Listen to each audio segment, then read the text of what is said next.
Bueno, vamos a ver qué tiene el señor Carlos Leder por contarnos que no sepamos ya. Listo. Con Carlos A ver. nos encontramos. Muñoz, usted siempre le tira a Coag como si fuera la gran cosa. Y literal, esa mierda es re barata. Es el fast fashion colombiano. Yo siempre le tiro a Coag, ¿cómo así? Yo siempre le tiro a Coag como si... Espere un momentico, espere, Musnari, espere. Muñoz, usted siempre le tira a Coag como si fuera la gran cosa. Papi, yo cuando he dicho que Coag es la gran cosa, dije Coach. ¡Coach! Es que tenemos que lavarnos los oíditos. Musnari, es que lo primero es aprender a escuchar, mi brother. Lo primero es uno tener una buena acústica en el oído, no tener esos oídos vueltos mierda por estar escuchando reggaetón y trap. Trap. Listo. Trap. Musnari, vale. Yo no digo coag. Yo no digo coag con la epiglotis, no. Coag, no. Digo coach. Listo. Listo, Musnari. Gracias. Con la epiglotis. Epiglotis. Coag. Vale. Ya. Sigamos. Con Carlos Leder, ex integrante de uno de los mayores carteles que han existido en la historia, el cartel de Medellín. Carlos Leder en su momento fue amigo y socio. Mano, qué chimba el contenido que está haciendo la Liendra. Si alguno de ustedes lo conoce, dígale que sería muy bueno, y no solamente por opinión mía, sino de otras personas, que dejara de ser tan pausado, huevón. Porque pues se sabe que él no habla así. Pero pausar tanto, se vuelve auditivamente un poco maluquito, hombre, la verdad. De Pablo Emilio Escobar Gaviria, quien en 1987... Por ejemplo, ahí, ¿qué tan difícil es decir que en 1987 en vez de decir que en 1987? O sea, ese tipo de vaina, porque yo creo que eso mejoraría muchísimo más como la interacción, aunque supongo que ahorita en la entrevista pues va a hablar normal. Entregó al gobierno de Estados Unidos. La condena que recibió Carlos Leder fue de cadena perpetua.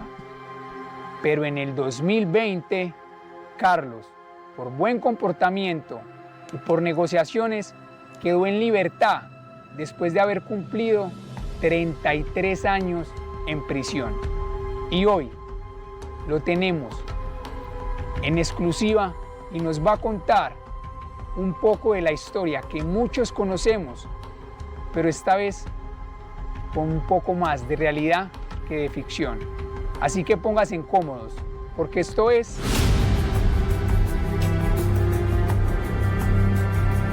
Opa, ¿y esa música egipcia? ¡Ojo!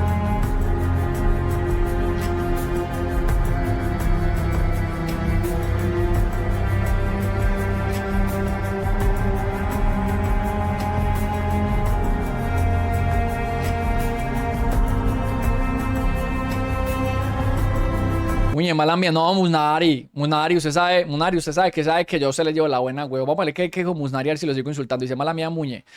Pero como la mete junto con Undergold, pensé que se refería a la marca de ropa y literal se pronuncia como Coag. Y así la llama todo el mundo. No sé si se refería a otra, pero se pronuncia así a Musnari, papi. Cállese. Cállese y no quiere que lo banee. Gracias.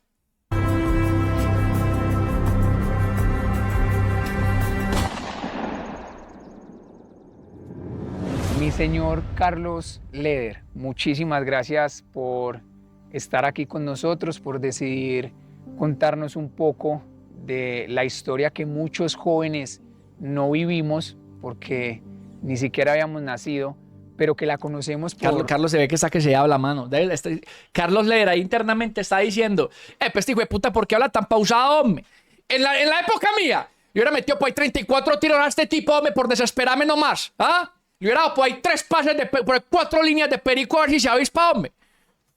Diferentes documentales, series o por cosas que han hablado de lo que sucedió contigo. Mauricio, muchísimas gracias por la invitación. Ambos somos quindianos. Aquí en este Montenegro, el clima, la altura, la temperatura, la longitud y la latitud en que nacimos nos hace sentir muy puntuales también con la historia.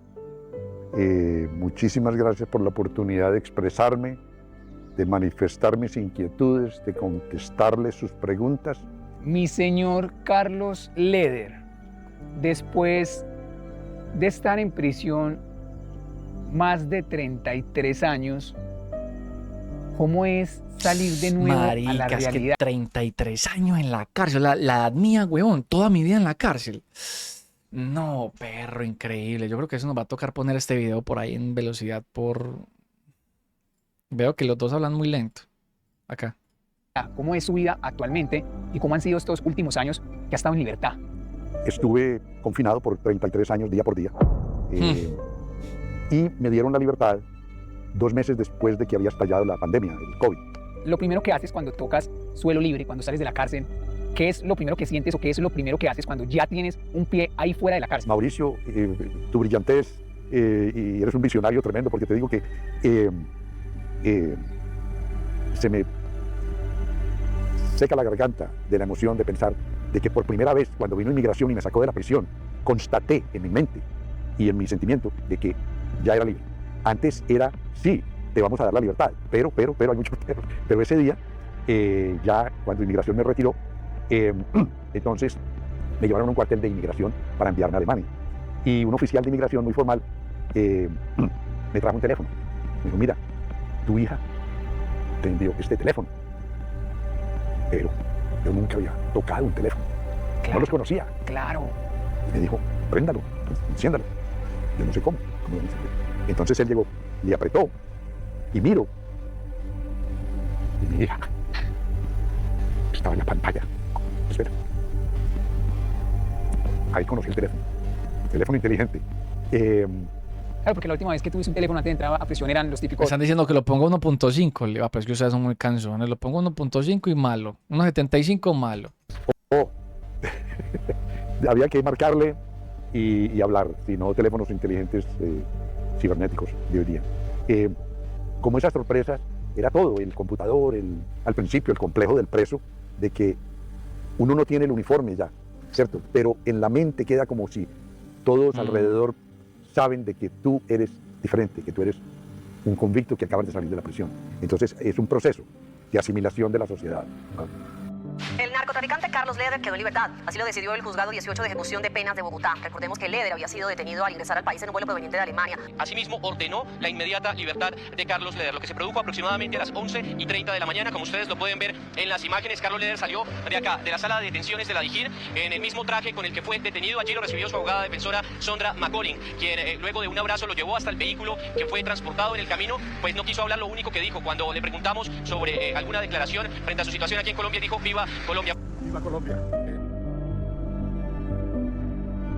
¿Qué es lo más duro que te ha dado a entender de la actualidad? Uno de los factores más importantes, si no el más importante, es la familia de uno. Porque uno sale con sed y hambre del abrazo familiar. Los primos, los tíos, los hermanos, la mujer. Y resulta que muchos ya se han muerto de viejitos. Durante el proceso en el que estuviste preso los 33 años, ¿tuviste pareja?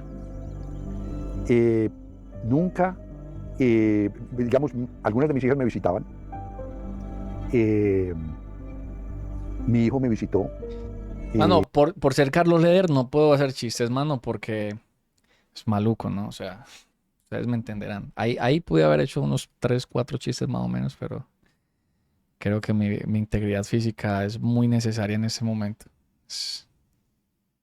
Ok. Pero amistades no permitían visitarme, solamente mis hijos. O sea, que era imposible sostener una relación desde allá. Era muy difícil. Otra situación que se presenta es que el mismo gobierno, por ejemplo, en Estados Unidos, al norteamericano le dan lo que llama permiso, cada 4 meses va 3 días a la casa.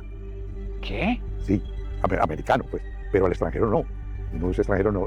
Pero De venga, pronto no vuelve. esto es desde el inicio de la condena. O sea, todos los gringos en la cárcel gringa, desde el inicio de la condena les dan días de descanso cada 4 meses. Por eso es o sea, yo entiendo, yo tengo entendido que aquí en Colombia lo hacen, pero cuando están próximos a... No, próximos no, eso se llama... ¿Cómo es que se llama eso? Condicional, ¿no? Salida condicional, algo así, no recuerdo muy bien. Pero me parecería brutal donde en Estados Unidos lo hicieran desde el principio la condena, imagínate. Dice, no a todos, solo los que ya tienen su condicional. Ah, ok. Entonces, hay esa pequeña gran diferencia en que no hay forma de tener una relación con una pareja, con una esposa. Y entonces se vuelve sumamente difícil. Quiero hacerte una pregunta que siento que es muy bonita, no solamente para ti, sino también para quienes estamos viendo, y es, ¿qué es lo que más has disfrutado desde que saliste de la cárcel? Lo que más estos años te ha hecho feliz. Pero ¿ustedes qué creen que sería lo que más disfrutarían en caso de que ustedes llegaran a estar en la cárcel durante muchísimo tiempo? Yo siento que, por ejemplo, la comida. Bueno, obviamente la compañía, es decir, la familia. Uno como, uy, marica, qué chimba estar con los míos. Pero yo creo, huevón, bueno, además del sexo, desde luego, yo digo que la comida, parce. Uf. Uy, mano, uno tiene que salir allá a devorar de todo. Que un sancochito, que una bandeja paisa, que unos frijolitos bien ricos. Que, uy, parce, la comida, mano, yo... Uf. Y yo que soy resabiado para comer, hermano. Y bueno, el sexo, desde luego, aunque pues en la cárcel no les hace falta.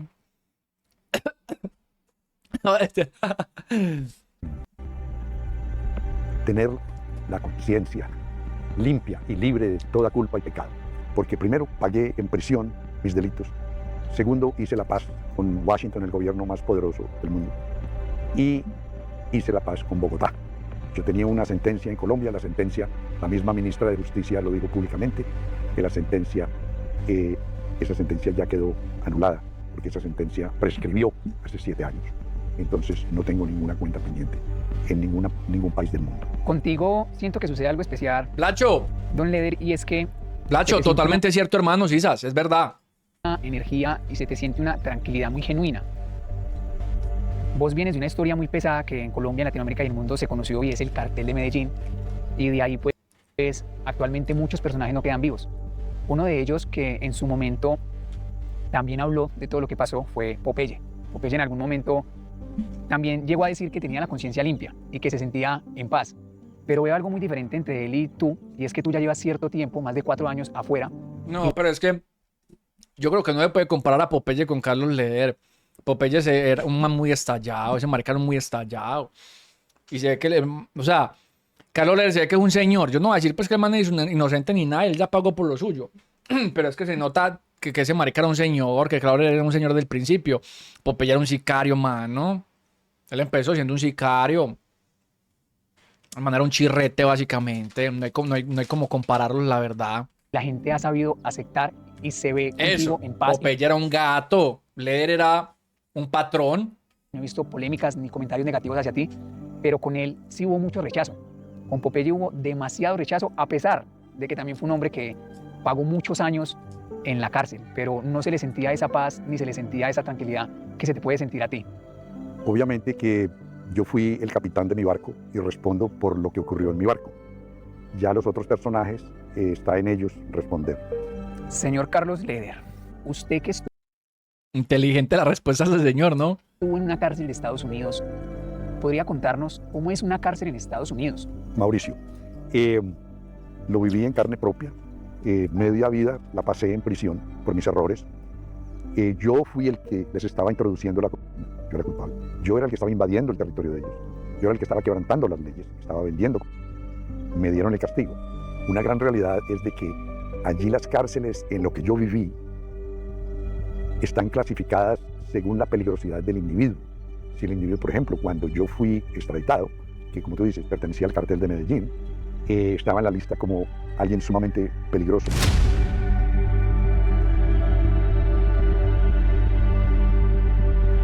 Uy, pero espérate. Este gringuito también parecía miembro del cartel de Medellín. ¿Ah? ¿Cómo lo ves?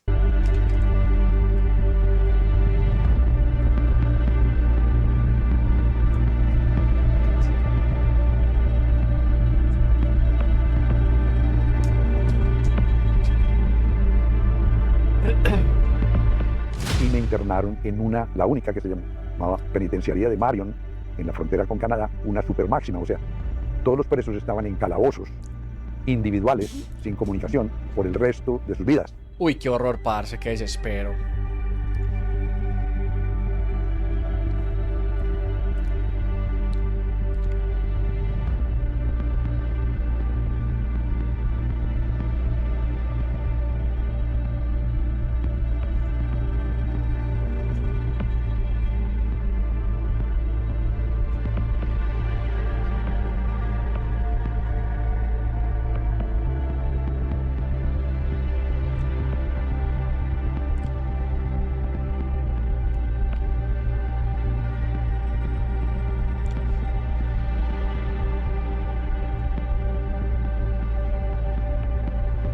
Ah. Había fiesta en esa celda, vea.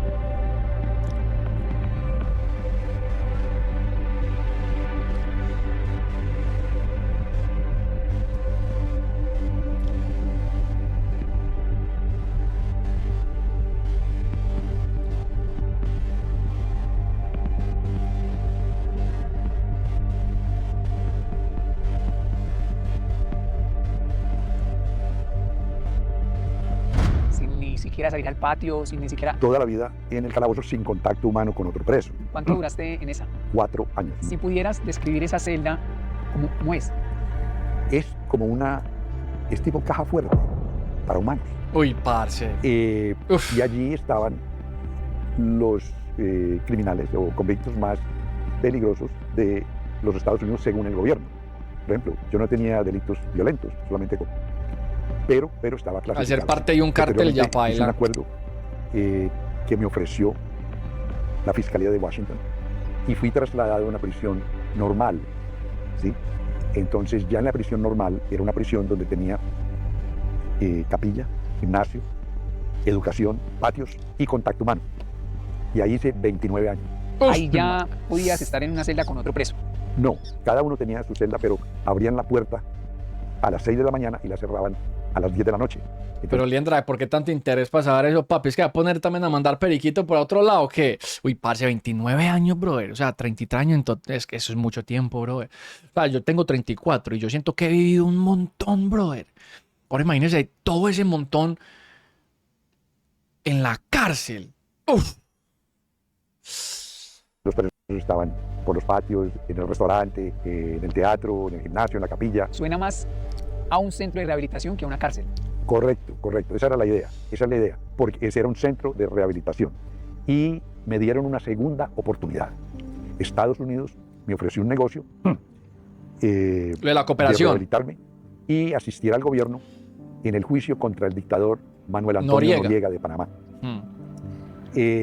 Entiendo de que en esa época Estados Unidos invadió Panamá, capturó al dictador, lo trajo a Estados Unidos, pero el gobierno adolecía, le faltaban testigos de peso, de altura, contra el general Noriega. El general Noriega tenía muchos abogados y una situación que se presentaba era que los cargos contra el general Noriega decían: el general Manuel Antonio Noriega y el cartel de Medellín traficaron cientos de toneladas de cocaína. Entonces el gobierno de Estados Unidos me ofreció asistirlos y rehabilitarme y confesar en el tribunal las relaciones que tuvimos Pablo Escobar y yo con el general Manuel Antonio Noriega. Eso me dio mi libertad. Me quitaron la cadena perpetua y me quitaron 135 años de prisión. Carlos, Me están diciendo algo acá en el chat y es lo siguiente, Muñe, ahora las cosas son diferentes porque en este momento los narcotraficantes son considerados terroristas. Bien.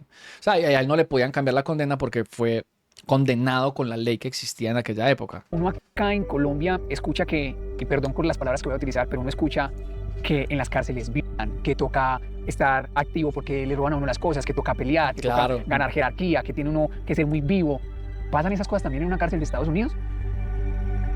Muy posiblemente. Allí hay dos sistemas de prisión. Uno es el sistema federal, que son delitos de mayor cuantía, digamos, narcotráfico y otra serie de delitos muy graves, pero de mayor cuantía.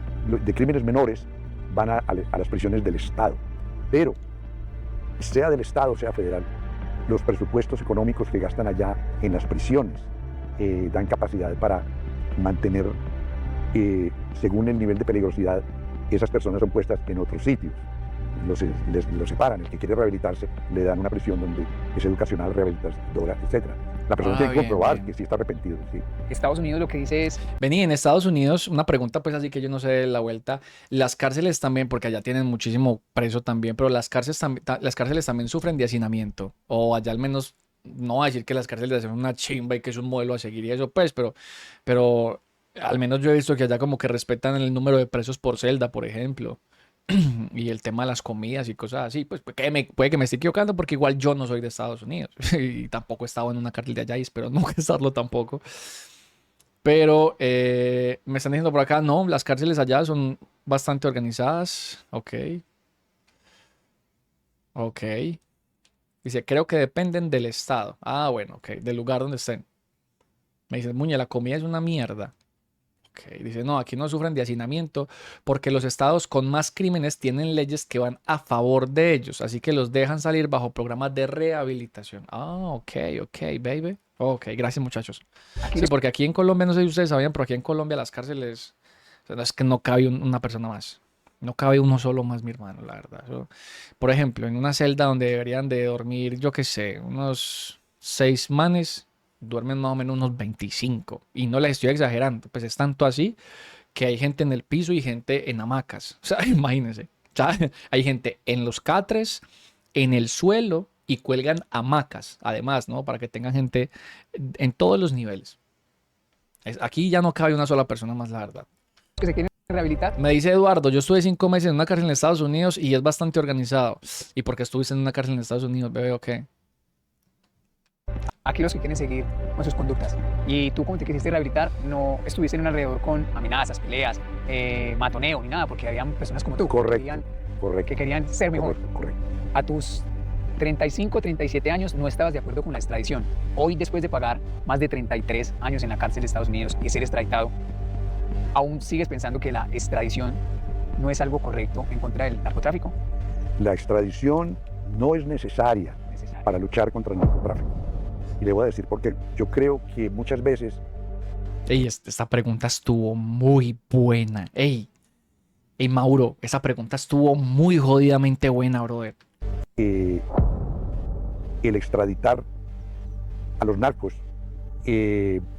confunde a la clase política en que esa es la solución. No, aquí tenemos que encontrar la solución. Nosotros Difiero. Bueno, espera un momentico, espera que termine. a mi pensar, ¿sí? Para evitar que la familia de cualquier ciudadano colombiano que haya cometido un crimen, que esa familia no hay que castigarla, porque esa familia va a quedar huérfana. Y el gobierno no puede conspirar contra una familia inocente. Pero ojo, porque eso no es conspiración contra la familia. Eso es básicamente un tema de leyes, eso no es conspiración.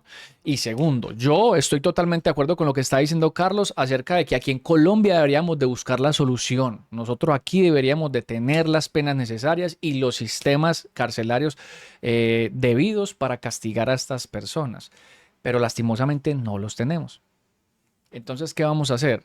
Vamos entonces a un narcotraficante como por ejemplo Pablo Escobar, entonces vamos a permitir que por condenarlo aquí en el país y no mandarlo a otro lugar donde son más estrictos, entonces vamos a permitirles que hagan sus propias cárceles, como lo que hizo por ejemplo Pablo Escobar con la cárcel ahí en Envigado.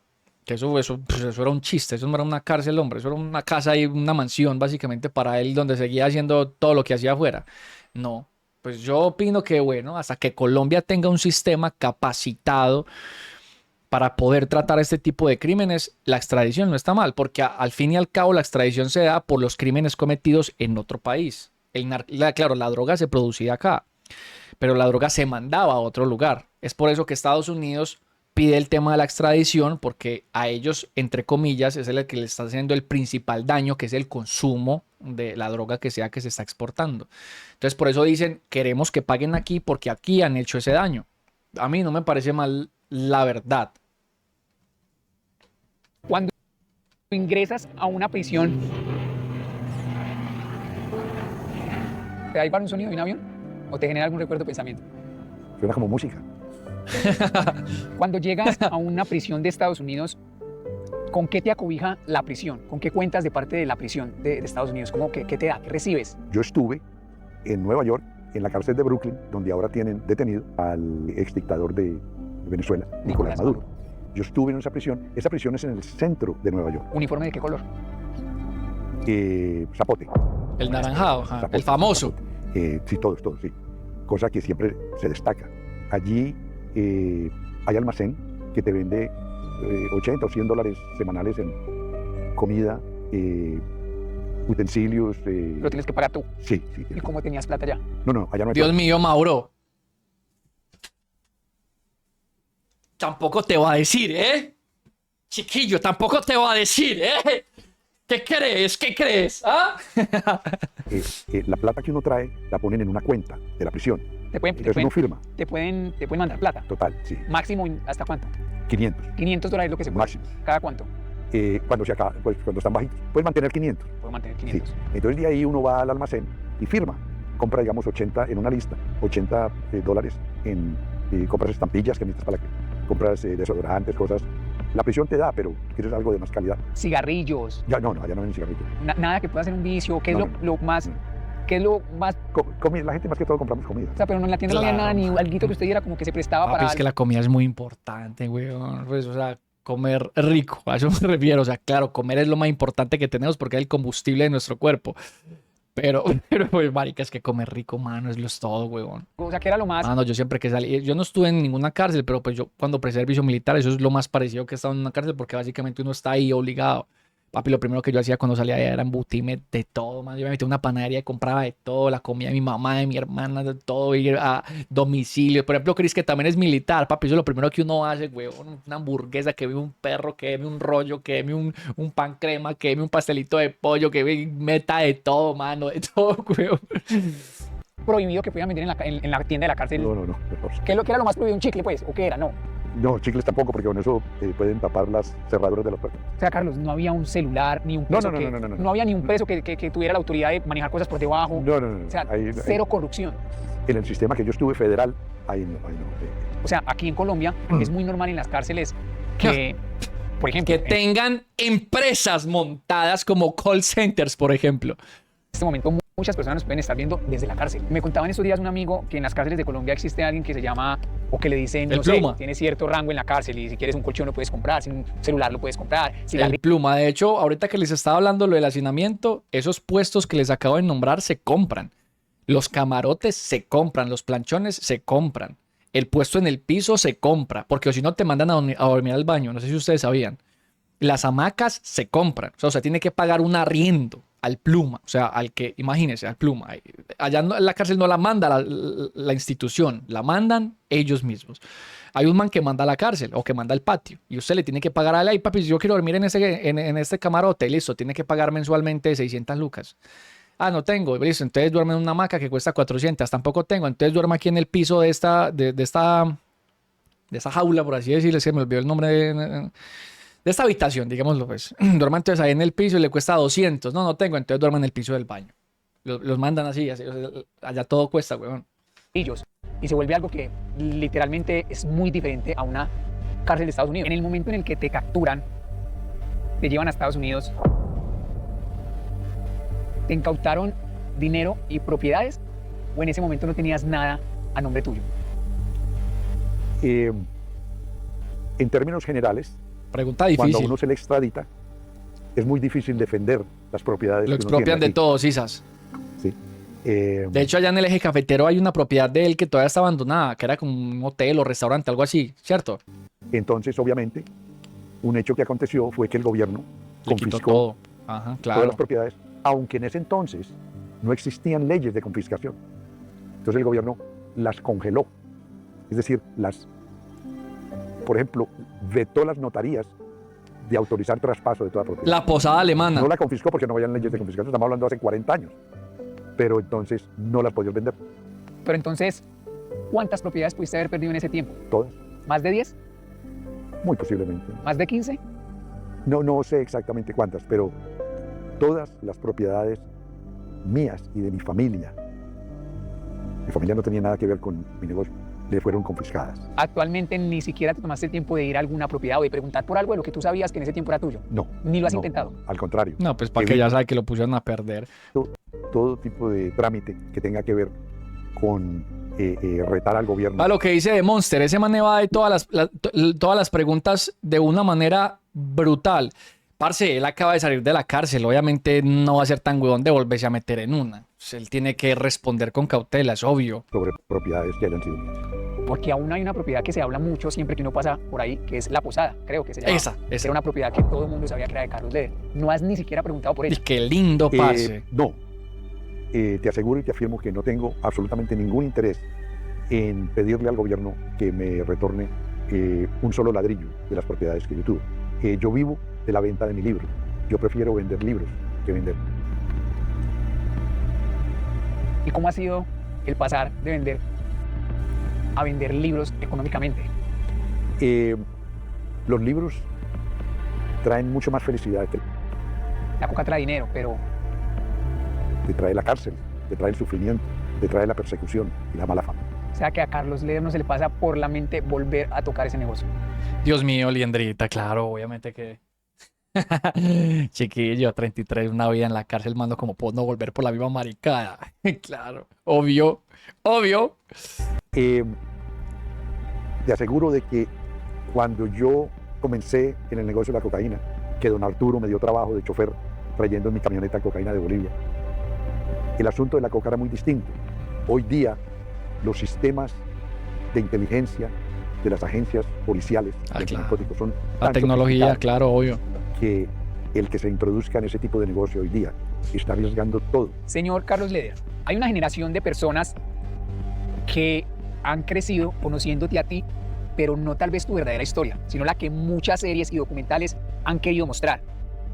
No sé si has estado enterado de las diferentes series y cosas que se han hecho sobre Escobar. Esta me parece buena porque creo que le va a preguntar de cómo lo pintaban a él, que eso fue una discusión que tuvimos la vez que vimos la entrevista con este señor que era un periodista, que es un periodista, de si al man en realidad pues era así. Sobre toda esta oleada de sucesos que pasó con el narcotráfico, donde tu nombre aparece casi en todas. ¿Entendido? Hay una muy famosa, que es la más vista en Latinoamérica, que es El Patrón del Mal. Serie que se hizo con actores colombianos, muy buena, una narrativa, y es la más parecida a los casos reales. En la narrativa, Esa es la de Andrés también en los Parra. personajes. Hay otra que se llama Narcos, pero no es tan popular aquí en Latinoamérica porque Pablo Escobar y muchos otros personajes hablan como gringos, como no, eso no se puede, pues si uno que es de la tierra, no. Entonces, El Patrón del Mal es la más vista y la más popular. Ahí hay un personaje tuyo que El estallado. no le llaman como Carlos Leder, sino Marcos Herbert. ¿Estás enterado de eso? Mauricio, yo admiro mucho el limitado cine colombiano, sean narconovelas, sean películas de otro nivel y otra categoría y otro tema. Cuando se utiliza mi nombre, Carlos Leder, me preocupa, eso sí, porque alguien está contando una supuesta historia de mi persona que posiblemente nunca ocurrió. Entonces, eso es lo que me preocupa. Muchas de estas narconovelas son por la inversión que sus productores o sus directores hacen, o las compañías que las producen, tienen un fin comercial, monetizar, económico. En este momento, te aclaro, ninguna productora de videos o de películas de Colombia me ha contactado a mí. Nunca me han contactado para pedirme permiso para utilizar mi nombre. Si cualquier persona o entidad o empresa que vaya a producir eso Tiene que pagar me pida regalías. permiso para utilizar mi nombre y yo pueda decir sí o no. Bueno, mi señor. Pero no respondió la pregunta, hombre, porque me parece que iba muy bien encaminada y eso le gustaría mucho a la gente que es muy fan como de este tipo de historia del narcotráfico en Colombia. Se salió por la tangente, aunque la Lendra pudo haber insistido, porque hasta de pronto el mismo Carlos Leder la pudo haber entendido mal. Pero me hubiera gustado que hubiera dicho, no, eso lo entiendo, pues tendrían que pagar regalías obviamente por el uso de tu imagen, pero pues no lo hacen y por eso le ponen otro nombre totalmente diferente, pero que fonéticamente se asimile al nombre suyo. ¿Usted cree que esos personajes han sido afines con lo que fue usted en esa época? Y yo creo que ahí lo hubiera sacado y de pronto si él la hubiera evadido de otra manera, uno entiende que no la quiere contestar y pues ya. Yo que uno dice, nada, ese marica no la quiere contestar, pues ¿para qué lo va a insistir? Pero hubiera sido chimba que hubiera como dado una vueltica ahí para ver, porque a mí también me interesaba eso, esa pregunta me interesaba, parce. A futuro, espero que eso sea lo que pase, pero hay una generación que creció viendo un Carlos Leder, tal vez con otro nombre, pero no sabiendo que se trataba de ti. Y a mí me gustaría hacer, si usted me lo permite, una dinámica, y es que yo recopilé los momentos más icónicos de la serie más vista de todo lo que fue el Cartel de Medellín. Y yo quisiera que usted reaccionara a esos momentos y que le respondiera a esa audiencia que lo vio y que se creyó esa historia, si esos momentos en verdad pasaron o no pasaron, y si sí pasaron, pasaron tal y cual como se le mostró a la gente, o tú tienes otra versión de esos hechos. Ah, bueno, bien, chimba, bacano. Uf, la hizo re buena. Vamos a ver esos clips. Con mucho gusto observo el material que tú tienes para presentarnos. Hay un momento muy icónico en El Patrón del Mal donde se supone que tú estás con una chica que presta sus servicios en una cama, en un momento en el que Pablo Escobar está invitando a una fiesta en su finca. Se supone que estás con la chica y llega un escolta o un trabajador de Pablo y te molesta, te toca la puerta. Y después de pasar ese suceso, la serie nos muestra esto. ¡Qué chimba! ¿Qué pasó? Ah, que él lo mata, ¿cierto?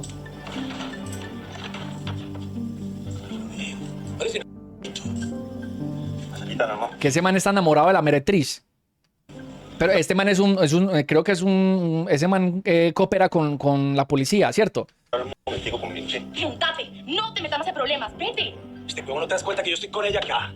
Pues puedes escoger con quién te quieres quedar. Yo no me voy a dejar humillar. Yo también tengo plata, pues, acá. ¿O qué? ¿Es que mi plata no vale o qué? Al man es un policía, bien, bien. A ver, si esto sucedió, no creo que Carlos vaya a decir que sí. A ver, el man lo matan. Alerta de spoiler. A ese policía lo mata. En la serie, Carlos Leder, si no estoy mal, le mete unos tiros. Carlos Leder no pagó prisión, no pagó cana por homicidio. Pagó por narcotráfico.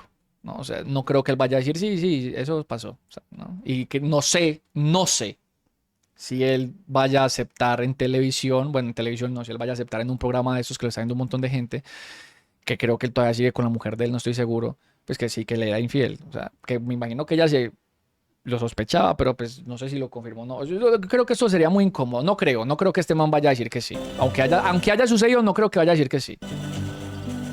¿Qué piensas? Nunca había visto esa escena, pero me recuerda algunos sucesos, ¿sí?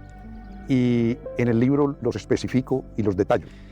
La hizo mejor todavía. Carlitos la hizo mucho mejor todavía. Ay, papi, rico. ¿Quieres saber si eso es verdad o no? Compre mi libro. Hey, Nico, Pardero, muchísimas gracias por la suscripción. Un besito, un abrazo, mi amor.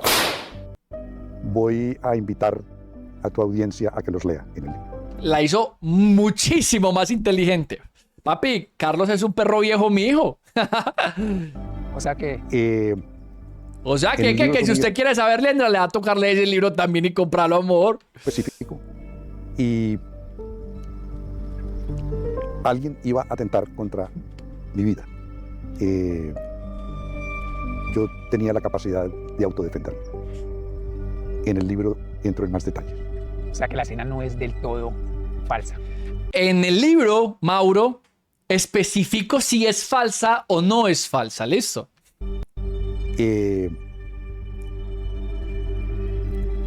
Correcto.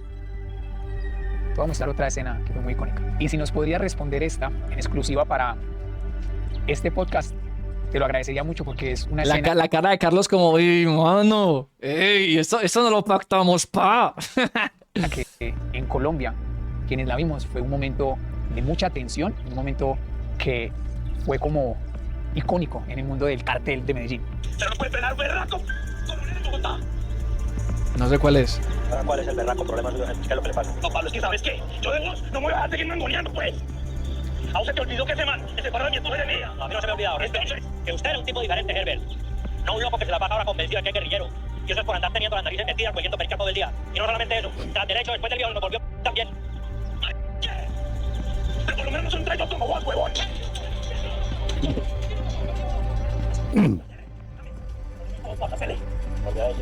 Según lo que estoy viendo, creo que no pasó eso. Pues según como le estoy viendo la expresión, pues yo no soy experto en eso, pero no creo.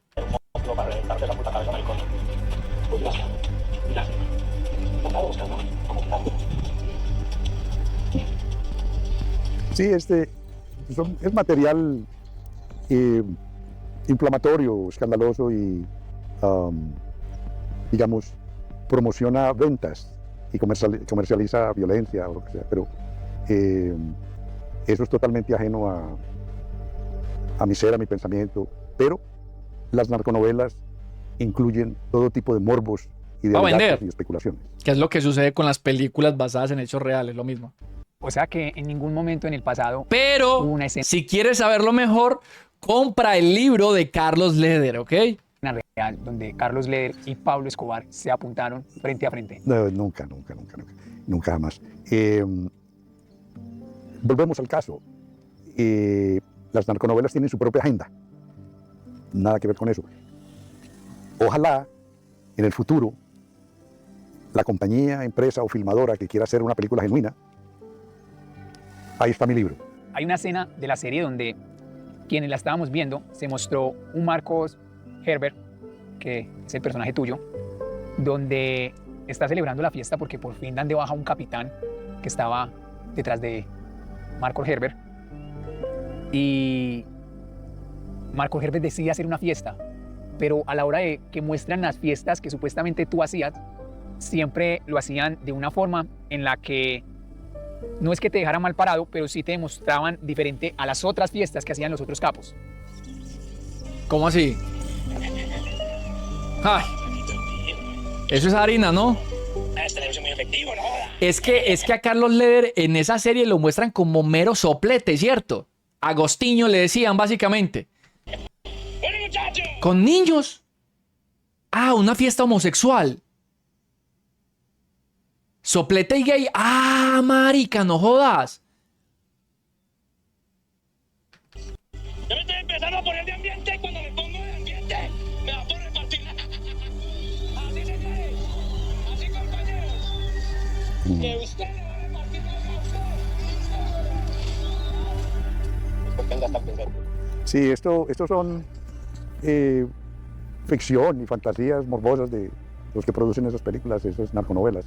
Y obviamente del personaje que ellos tratan de interpretar o de calumniar o de incinerar respecto a mi personalidad y mi carácter. Te digo, afortunadamente yo siempre logré un nivel de disciplina personal, sobriedad, orden mental, referente también a las personas que me rodeaban. ¿De dónde habrán sacado los productores entonces? Porque con la entrevista con Rafael Poveda fue lo mismo, con el viejo Rafa, con mi viejo Rafa. El man decía, no, marica, yo tenía que estar al tanto de un montón de empresas, huevo, yo no podía estar soplado a toda hora, pues en su lenguaje que es mucho más específico y además profesional. Yo creo que eso sí era puro chisme, ¿no? Pero en caso de que sea chisme, ¿de dónde sacan las productoras que de esa manera gay y aparte de eso que era mero soplete? Que eso me hizo posible adquirir la isla, adquirir los aviones, adquirir las conexiones, lidiar con el gobierno de las Bahamas, todo eso, bajo una gran disciplina personal, un orden y un respeto. O sea que el Marcos Herbert que nos venden como Carlos Leder, que es loco con la que hace fiestas con hombres, que no se controla, que, mejor dicho, que es el loco que nosotros conocemos, es una realidad muy alejada de lo que fue el verdadero Carlos Leder. Y total, todo es fabricación, especulación, morbo, que hay que ponerle, etcétera. Eso es cuestión de ellos, el negocio es de ellos. El negocio es de ellos, eso en absoluto. Y arte es arte y no tiene censura. Entonces, eso es lo que... Dice por acá Alejito Muñez que Popeye también decía que él era muy periquero, marihuanero y que le gustaban los cacorros. Solo que él no lo va a decir ahora por orgullo. Ok. Bien. Pero, ¿le creemos a Popeye? Porque a mí, con todo respeto del mundo para la gente de pronto que sea familiar de ese tipo, pues, a mí me parece que Popeye era... Pues sí, el man obviamente vivió esa época y camelló con Pablo Escobar, pero me parece que a veces exageraba mucho las vainas. A mí me parece que ese man a veces como que hablaba por hablar, por así decirlo, pues, ¿no? ¿Te incomoda que te pregunte por Pablo Escobar? Conocí a Pablo Escobar por muchos años. ¿Crees que a Pablo Escobar hoy en día lo han inflado más de lo que en su momento fue? el Pablo Escobar que yo conocí, y de entrada te digo, con él no socializaba, ¿sí? Cuando dices no socializabas... Digamos, él nunca conoció a mi familia, ni nunca le presenté a mi familia. Okay. Mejor.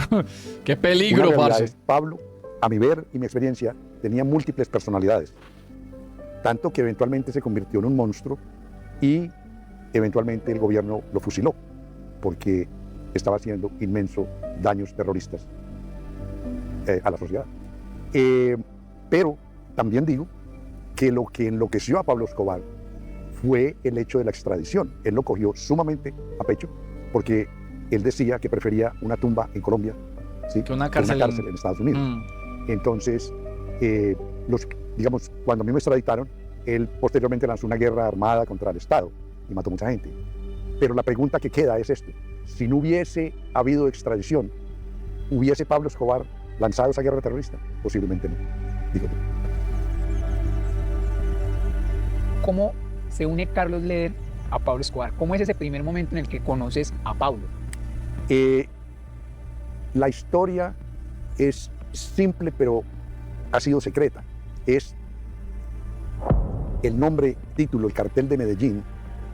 Ese título nos lo puso la DEA y el Departamento de Justicia de Estados Unidos a un conglomerado de 26 oficinas de narcos que exportábamos.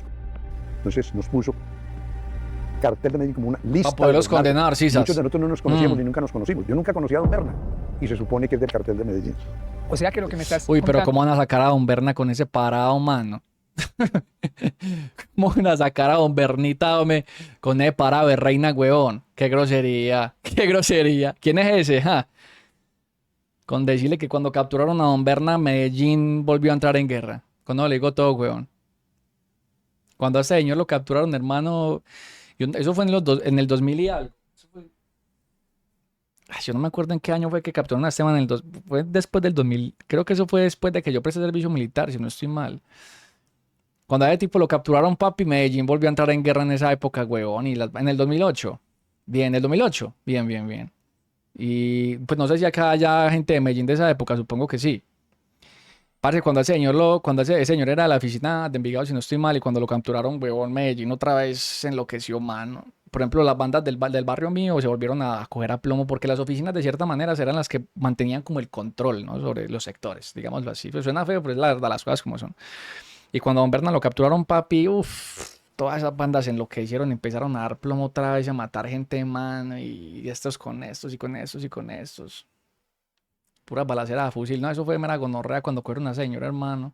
Pues que no digo que no lo mereciera, pues, porque pues al fin y al cabo, pues lo cogieron es porque tenía crímenes. Pero no, papi, cuando cogieron a ese man, huevón, Medellín se puteó otra vez, mano, re duro. Por una época, pues, por un tiempo. Ey, papaya, parcero, muchísimas gracias. La buena, mi hermanito. Es que nunca hubo una reunión en la cual se unieron y dijeron, ahora nos llamamos el cartel de Medellín. Nunca, jamás. Eso es absurdo. De que unos narcos van a reunir, nos llamamos como las mafias italianas y eso. Eso jamás ocurrió en la historia. Te lo digo. Y yo hice un acuerdo con la Fiscalía de Estados Unidos eventualmente y asistí en el juicio contra el dictador Noriega. Y te digo, el cartel de Medellín es un título, una reseña que nos puso la DEA y el Ministerio de Justicia, la Fiscalía de Washington. El cartel nunca existió, era un listado para, así, las leyes de Estados Unidos tienen el delito de conspiración. Entonces nos querían, y lo hicieron, envolver en las conspiraciones. Entonces, incluyendo al general Manuel Antonio Noriega. Nunca, por ejemplo, yo siempre tuve mi propia organización. Pablo tuvo su propia organización. La organización de Pablo era más que todo que él desde joven tenía gangas de matones, criminales, asaltantes, ladrones, y después se metió al... O sea, eso era lo de él, esa era la organización de él. Los otros narcos que exportábamos teníamos nuestras propias oficinas. Y lo he dicho anteriormente. Por ejemplo, Rafico, a quien aprecié mucho, Pablo envió un grupo de sicarios, entró a la oficina de Rafico, vestidos de policía, y mataron hasta el perro, el gato, la secretaria, la sirvienta, el chofer, a Rafico, a todos. ¿Y Rafico era socio tuyo y socio de él o era enemigo de él? No, era un comerciante de oficina. ¿Una oficina más? Una oficina más, no tenía eso de que el cartel, que se reunía todo eso. Pero la narrativa de estas narconovelas tienen su línea y es las especulaciones. Jamás existió una organización homogénea, única, piramidal, que tuviera jerarquías, que este es el jefe, Pablo, y que estos son los que obedecerán. No. Eso jamás existió. Pues, ¿en qué momento se conecta Carlos Leder con Pablo Escobar? ¿En qué momento de la historia? Llega un momento en que yo tengo, en mi oficina, yo tengo Leder Auto, que es mi agencia de automóviles. Sí. Y los narcos vienen allí a comprar automóviles Sí. de alta gama.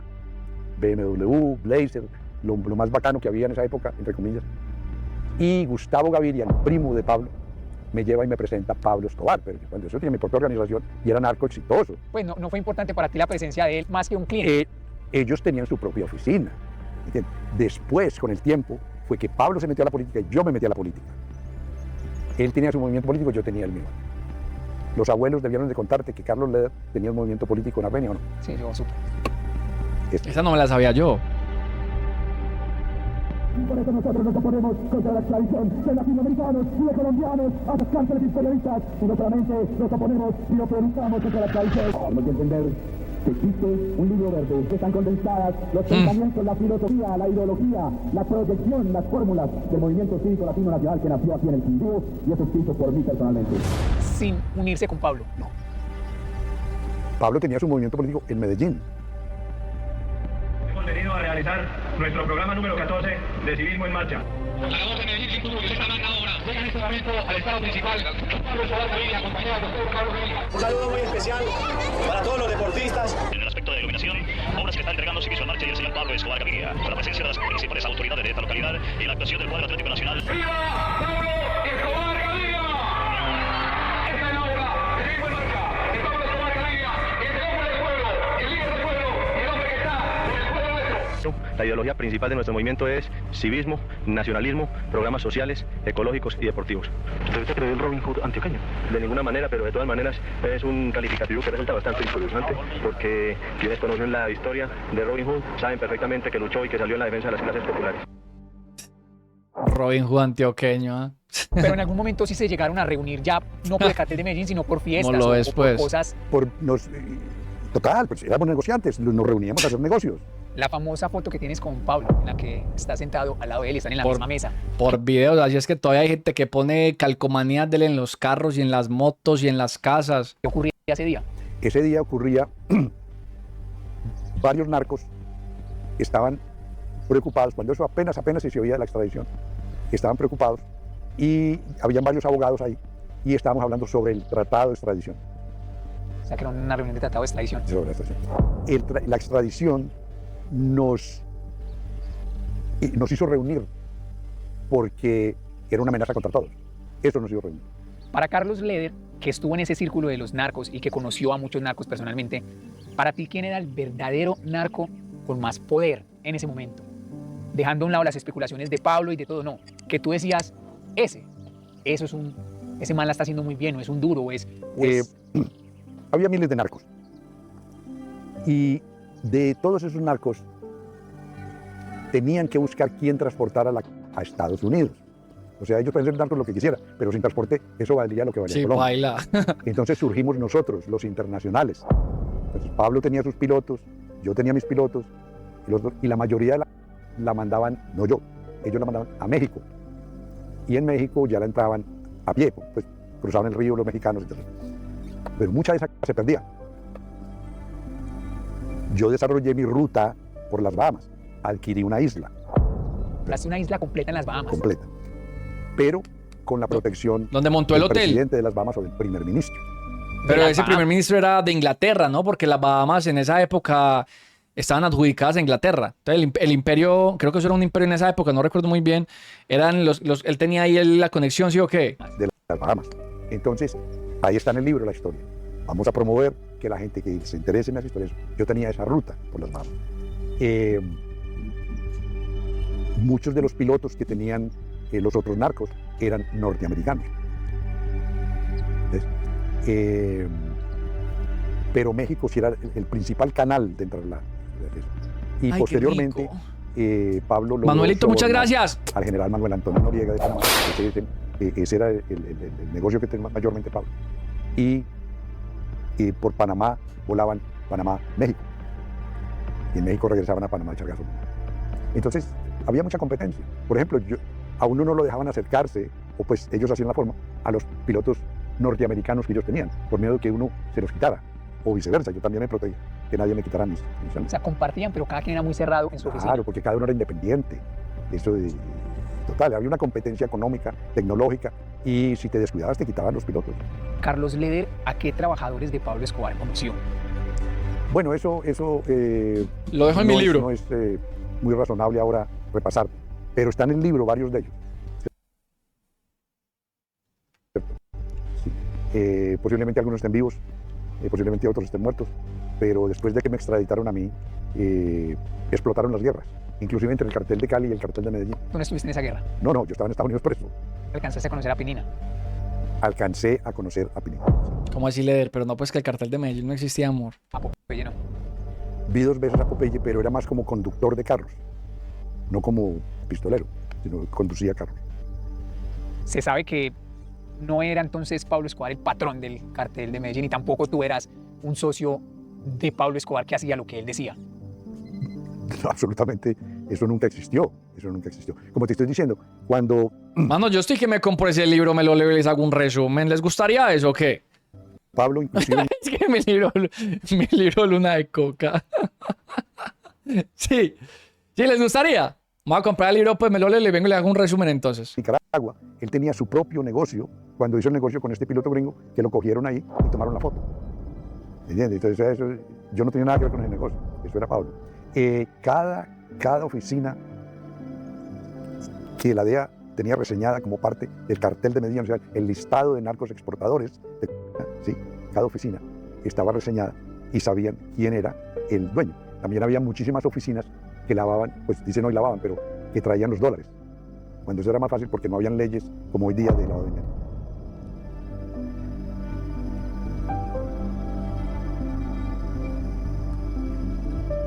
Hablas de Pablo como si Pablo no te hubiera entregado. Hay 2 cosas en esa situación. Ok, la Liendra ya cogió confianza. Cuando capturaron a Gonzalo Rodríguez Gacha, ¿qué pasó? Lo fusilaron.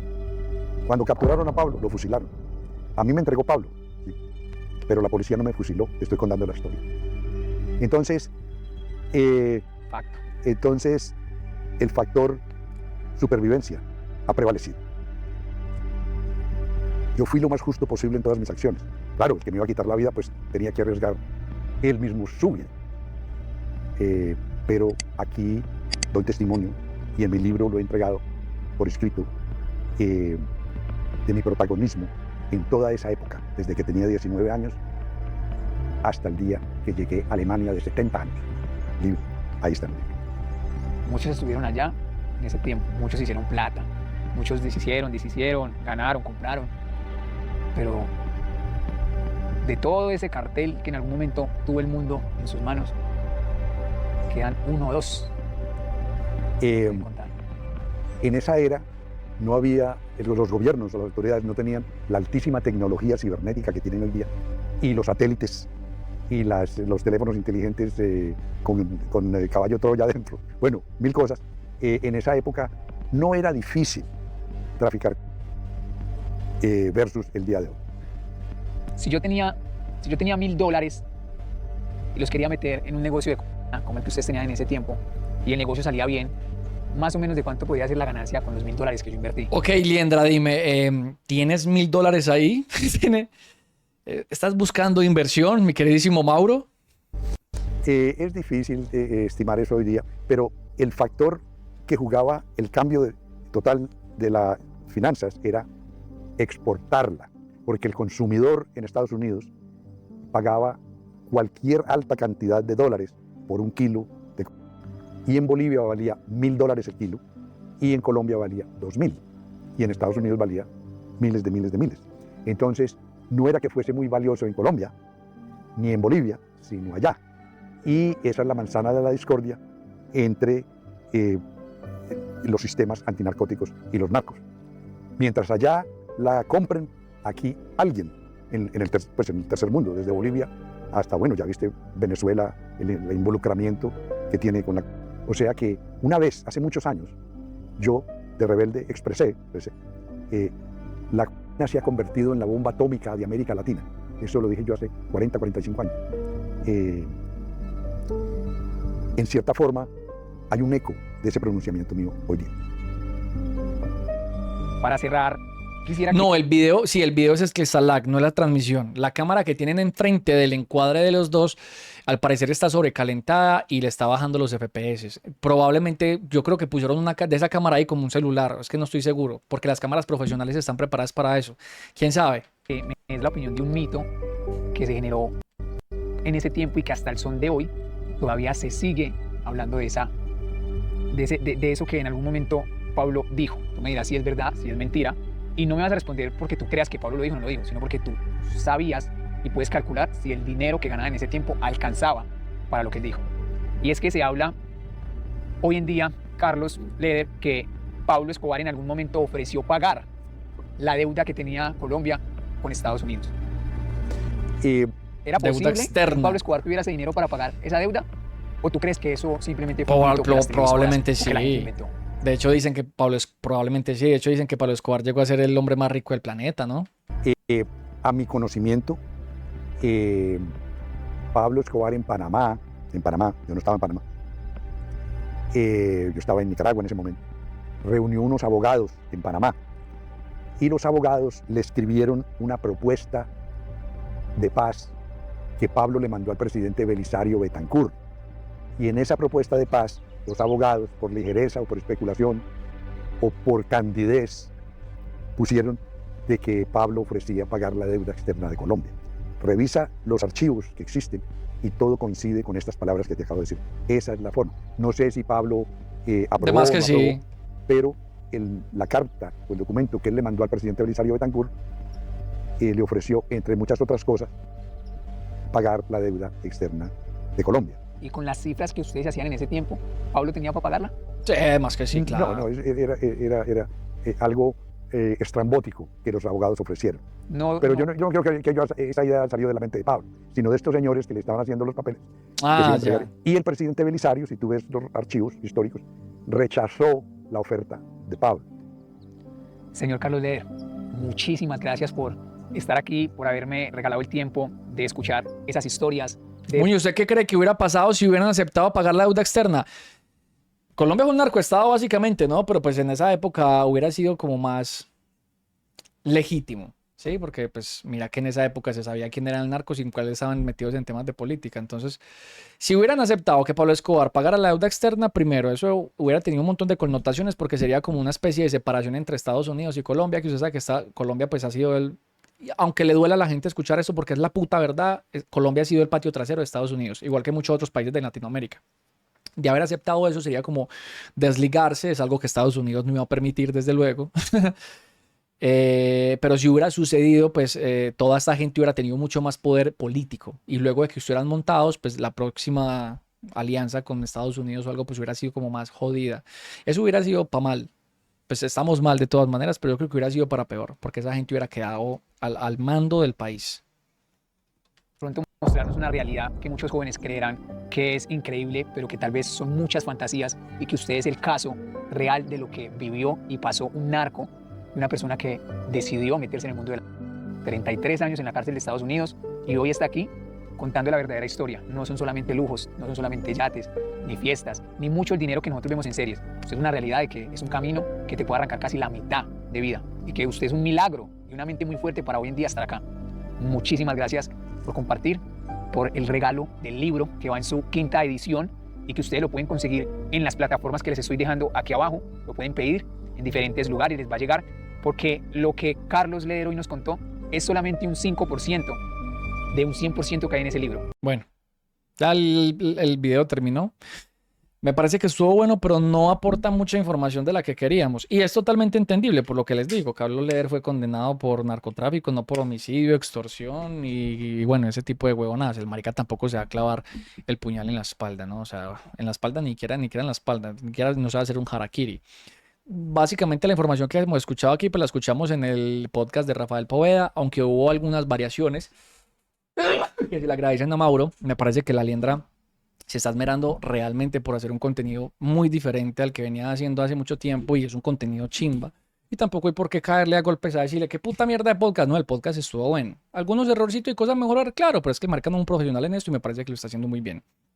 Bacano. La verdad, me pareció bacano.